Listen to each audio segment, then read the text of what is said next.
It's a day dedicated to raising global awareness, supporting those affected, and pushing for early diagnosis and better treatment outcomes. Brain tumors, whether benign or malignant, they remain one of the most complex and life-altering health challenges.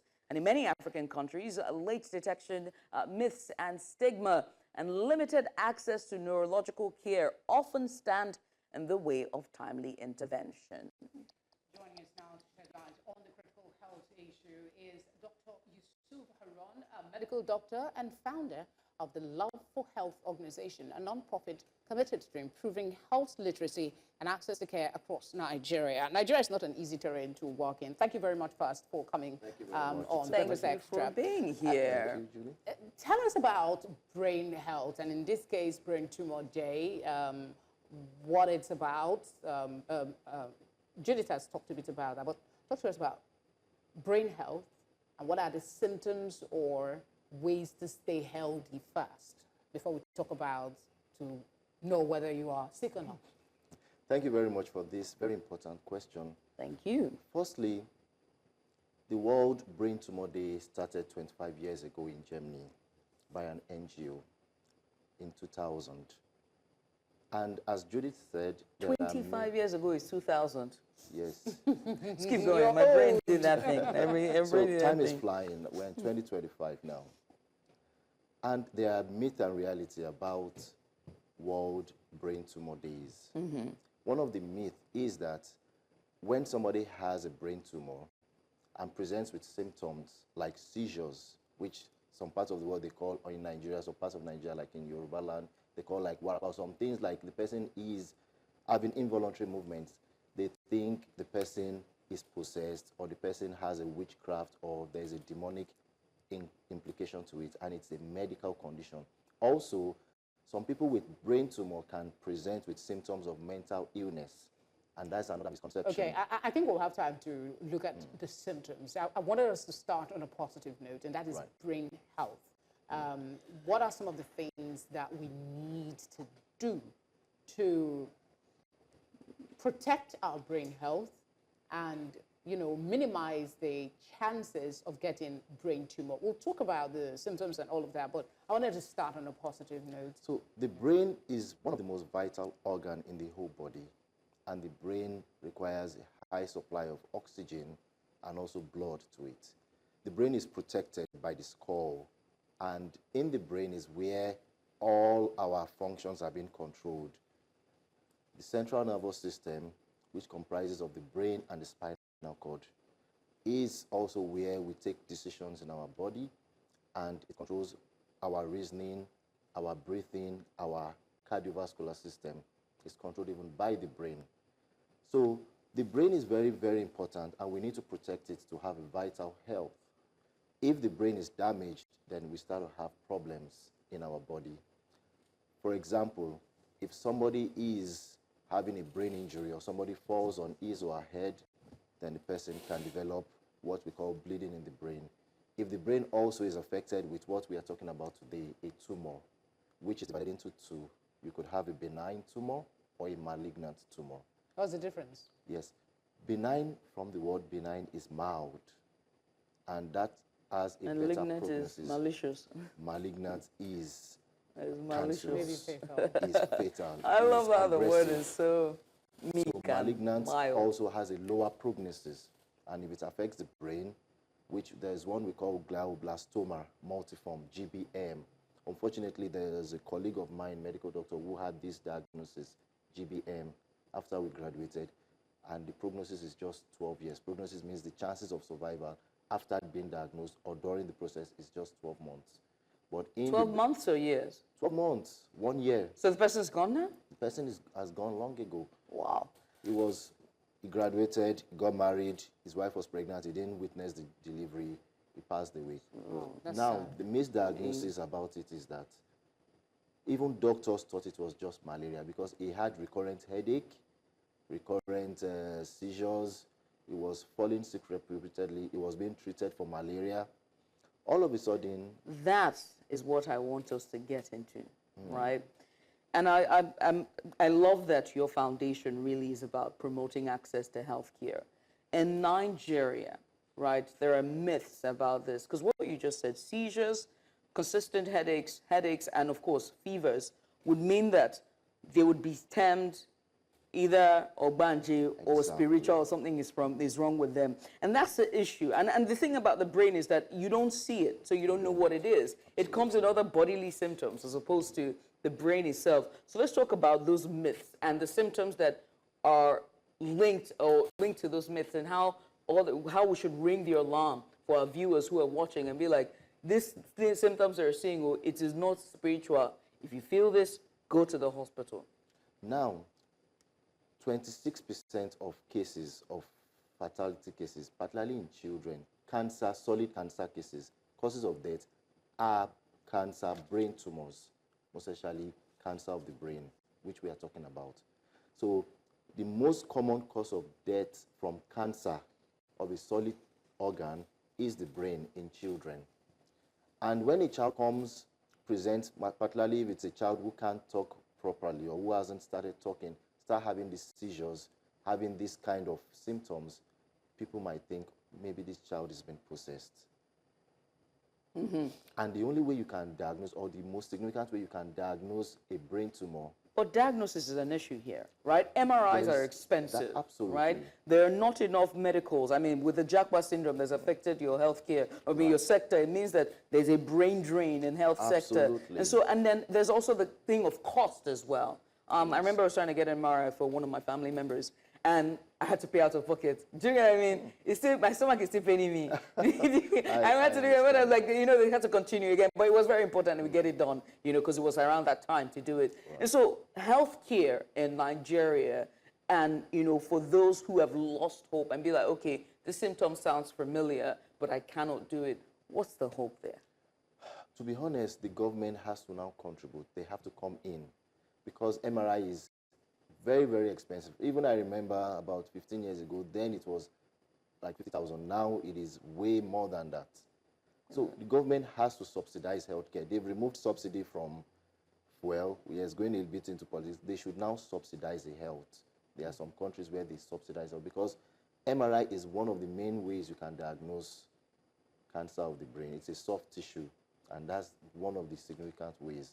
People might think it's malaria, and one common problem thing, when you go to a pharmacy or you go to a hospital, what do you have? Malaria and typhoid. So when it's tricky. We have a very skewed healthcare system. So when you have malaria, maybe once, twice, what's the duration before you begin to worry? Perhaps this could be more than malaria. What other things comes with maybe feverish and all of that? What other light signs should indicate that you should go get a brain scan? That's what you call it? Yeah, MRI. Yeah. There's another one called CT scan, the computer CT scan. tomography scan. That one also is a way to know. Then, brain tumor is usually diagnosed by a neurologist or a neurosurgeon. Yeah, how many of those do we have in the country? The question I was asking is, you mentioned that you'll be treating for malaria. So perhaps if you treat, usually my mom says, take malaria drug every 3 months. I know your body more than you.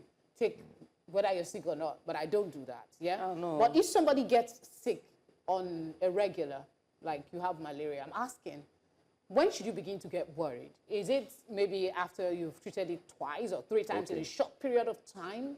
Right. And then maybe there are other symptoms that you should immediately, not even just go to somebody who might know. I mean, just guide us through that process. So there are two types of this brain tumor. There is one that it's the primary region is the brain. And those are the symptoms you see. Okay. Severe headache, which are recurrent. And there's also called, the person can also start vomiting. Okay. When you start vomiting, there's something called raised intracranial pressure. And I'll give you a good example. You have a case or a box, and the brain is inside. And there's a tumor, there's something growing inside the brain. So the pressure in your skull increases. And that was exactly what happened to my colleague. So he started having raised intracranial pressure. And one of the symptoms in raised intracranial pressure is vomiting. So when somebody starts to vomit, having severe headache, recurrent, persistent, also fainting at episodes, the person, he lost consciousness. He had the typical presentation of the brain tumor. So headache, seizures, vomiting, loss of consciousness, fainting. Then there could also be Some epileptic. epileptic So nature. the seizure. But can one be predisposed to brain cancer? Because cancer itself, sometimes you have the genes Familial that you reasons, yes. It Yeah. could be genetic in the genes. So how do you especially in know that children. you're genetic? Now, again, the device or the method of knowing It's not Nigeria doesn't available. have. Oh, We need God. genetic screening. In abroad, in developed countries, you can even screen an unborn child to know if the child has any genetic malformations. So what is the reality there- in Nigeria in terms of screening? It's not there. The screening is there was a very time low. I heard that government was subsidizing payments. I don't know whether it's for MRI or something. I'm not sure now. Is there anything like that currently available for people who might not be able to fund it? Not something which is not something which is general for everybody to have access to. Let us even look at something as basic as cesarean section. How much has the government funded or subsidized cesarean section? So People how are still aware, paying because out of the pocket. instance you gave earlier about your colleague who got the brain so tumor rest and in passed peace, on, by the way. how aware are people in your profession to checklist this thing and then advise? Because sometimes we listen to our doctors, they tell us what to do. So if you go to your doctor after a series of how aware are your colleagues about the need for saying, oh, go do this MRI so that we can clear out any possibility that that's the case? This is a very important question because that colleague of mine, if nobody diagnosed him with an MRI and he passed away, people might have thought that he just had severe But people malaria from the or he had village other killed things him. and he passed away. So regular screening is very important. And luckily, it was a neurosurgeon, a resident doctor then that said, you've been having recurrent headache, seizure, vomiting. These are symptoms of a brain tumor. Go and do an MRI. Now, in Nigeria, the cases of brain tumor is about 15,000. So the government, again, when they look at that angle, they look at it that, okay, the people having it are 15,000. It's significant, but they feel compared to over 200 million. So that's also another thing. They will prefer to look at things that are general, even the ones that are general. How many is the government? So you guys need to do your work as well internally to make sure we protect more life. Just to give people hope, because this all sounds scary. You get a brain tumor, you might just die. What is the survival rate? Yes, very, very important. So the survival rate depends on the type of brain tumor. And there are three categories I will give. There's a tumor that a woman can have breast cancer. So the primary cancer is not even the brain, it's the breast. Or a man can have a prostate cancer. And there's something called metastasis or spread. Which you metastasize and then spread around. This or colon cancer or any part of that. So the cancer comes from another part of the body and metastasizes to the brain through the blood or through the lymph node or different parts. So in that case, if you are lucky to treat the underlying cause, which is if it's the breast cancer, unfortunately, maybe to cut down the breast and give her chemotherapy, or if it's a prostate cancer, to treat it, and the cancer hasn't gone too deep into the brain, the chances of survival can be good. Right. Another one, one about the other ones, if it is a malignant cancer, glioblastoma, multiformis, GBM, unfortunately, the chances are low. There's chemotherapy, radiotherapy, but it is malignant. It's aggressive. It's aggressive. Oh, it's aggressive. Benign is now you can live normally if it's a benign tumor. Manage, yeah. But I think key here, I mean, before you ask a question, brain tumors. Key can here manage is early 10 years and above, or even in normal life. So key is early detection. Early This is one of the detection, things we preach in primary health care. Early detection, anything in life, if you detect it early, you can manage it perfectly. Yeah, early detection is and good it's to preach difficult it, to but detect early. yeah, exactly. But it's difficult to detect early because you have to rule out all of the things before I get there. We cannot be pessimistic. That's the purpose of conversations unfortunately. like this. Somebody has headache, vomiting, seizures, and you tell the person, maybe you have a brain tumor, go and do an MRI.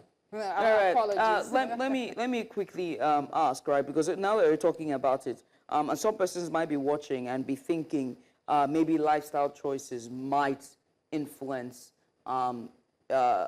brain tumor, which is weird, right? Because breast cancer, they would also say, always drink healthy, don't smoke, don't, exercise, do all of that. Does that also apply to brain tumor? Because the brain is a very tricky. Yes, organ, lifestyle isn't it? can Yeah. affect it. I was doing a research and found out that mosquito bites even can affect brain tumor. Yeah, sitting down for too long. Sitting down, well, that You're not one kidding, is... are you?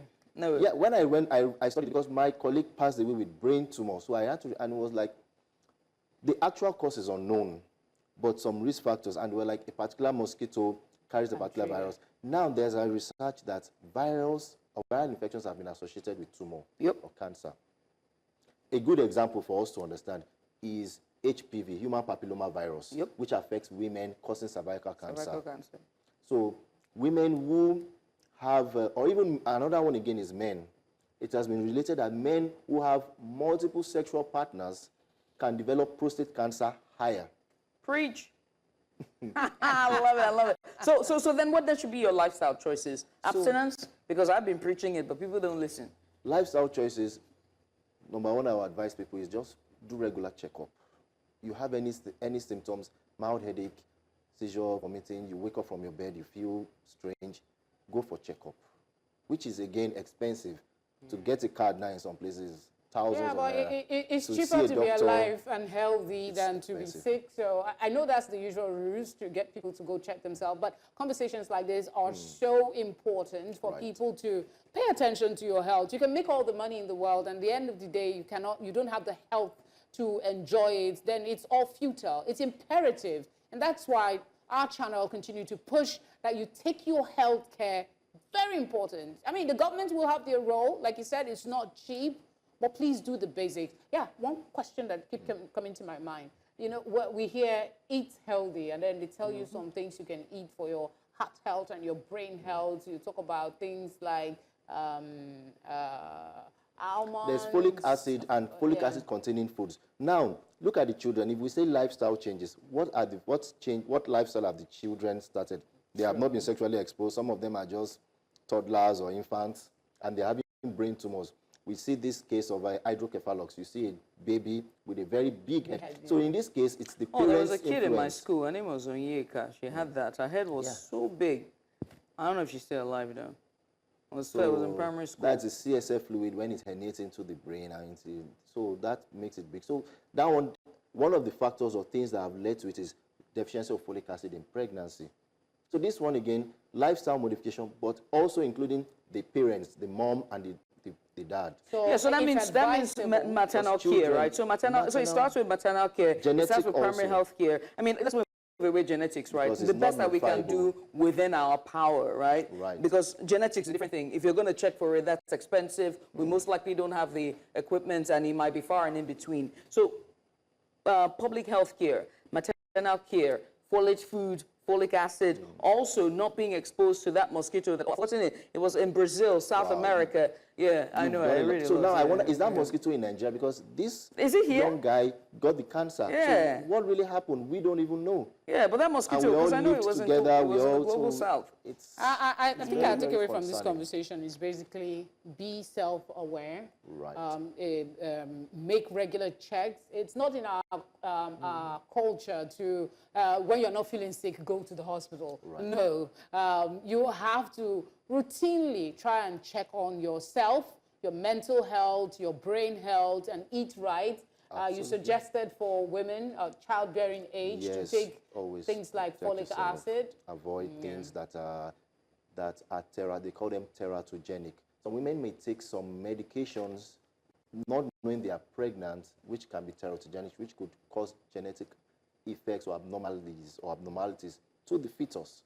And when they give birth, it's I guess that's a good place for us to leave the conversation this morning. Yes, indeed. I mean, Doctor, I must say thank you so much for taking out the time to join us. It was such a short call, but as always, you're always reliable. So once again, thank you.